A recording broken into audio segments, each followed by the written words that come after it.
What's up? This is JR Noble, and today I just wanted to talk about how you can maximize your computer, right? Maximize the operating system so that way you can make the most out of your sessions.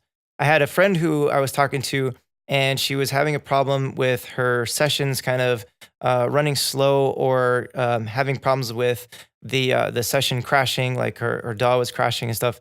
And so she was thinking that she needed to get more RAM to upgrade her computer in order to be able to process stuff faster and all that kind of stuff. And I told her before she does all that and spends money and upgrades the RAM, let's take a look at what's going on with your system as it is. And so I'm shooting this video as a way to kind of help both her and anybody else who may run into this problem of the RAM of their processing kind of running slow on their computer. And there's a few things that I've seen happen a lot with students that I've helped out over the last couple of years. And one of the biggest factors in that is I see a lot of times there's a lot of trash and a lot of like files and stuff on your desktop. All right. So if you have a lot of stuff on your desktop, that actually can slow down your computer's performance. All right. So I only have 8 gigs of RAM on my computer.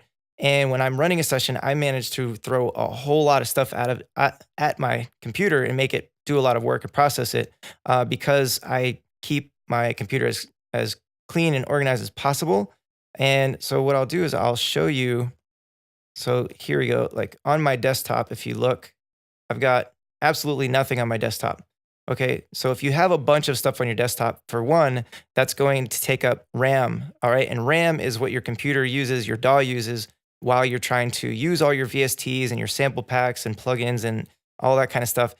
Your RAM is operating that. So if you have stuff sitting on your desktop, that is also using up your RAM space. Uh, it's kind of like if you had a physical desktop, right? And you open up a bunch of books and you set them on the desktop, then you start running out of room on the desk to set down new books to read, right? So you have to start clearing some books off the desk so that way you can set some new books down to keep kind of reading. And so your desktop here is kind of the same case.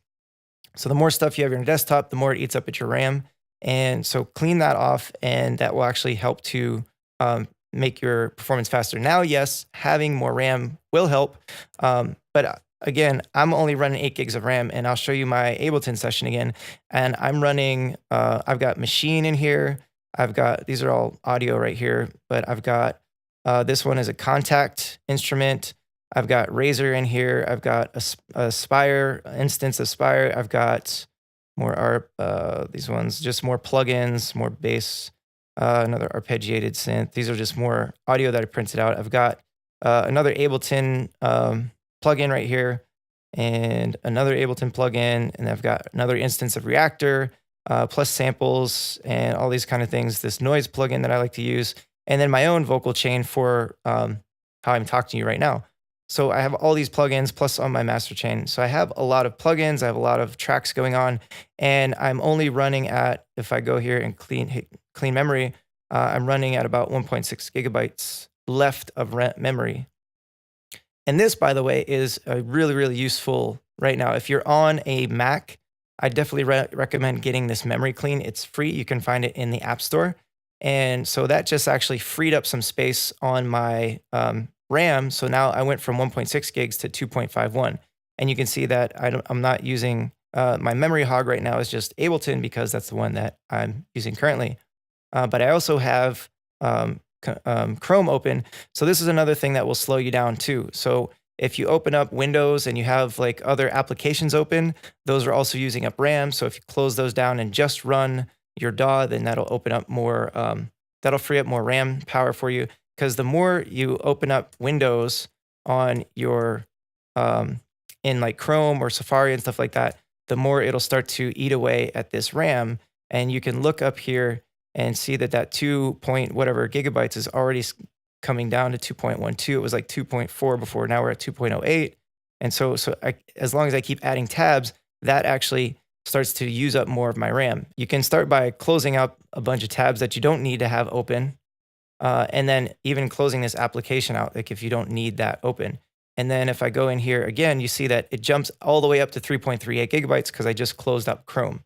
All right, so that's some helpful tips that I could give you to help with your processing power. And like I said, I'm only running 8 gigs of RAM, but I'm still able to I still manage to throw a lot of stuff in my computer. I'm able to run a lot of VSTs. I'm able to run a lot of third-party plugins inside of one session because I keep all those other applications closed. I only work on this at any given time while I'm working on a session. And yeah, and I keep my desktop clean. So those are the things that are going to help your computer's performance to help your computer to perform better, especially if you're not working with a lot of RAM like I am at the moment. If you have 16 or more gigs of RAM, then you can start to have a bunch of things open and running at the same time. And then it only becomes an issue if you're running things like video software programs or video games and stuff like that. But if you're just doing music and music production, then this should be fine for you.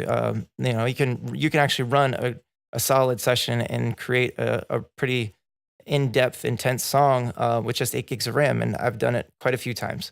So yeah, that's my suggestion. Check out Memory Clean if you haven't checked that out. If you're on a PC, I'm not sure what the equivalent to that would be, but maybe you can search online. And if you have some suggestions, drop them in the comments below to let me know what somebody who's a PC user might be able to use instead of this Memory Clean. Because this Memory Clean is for Mac users, as far as I know. If it's also for somebody who's on a PC, then let me know that too. All right, so I hope you got some kind of value out of that. If you did, like I said, drop a comment below, let me know. Once again, my name is JR Noble. I want to thank you for taking the time to check out this video, and I will see you again soon.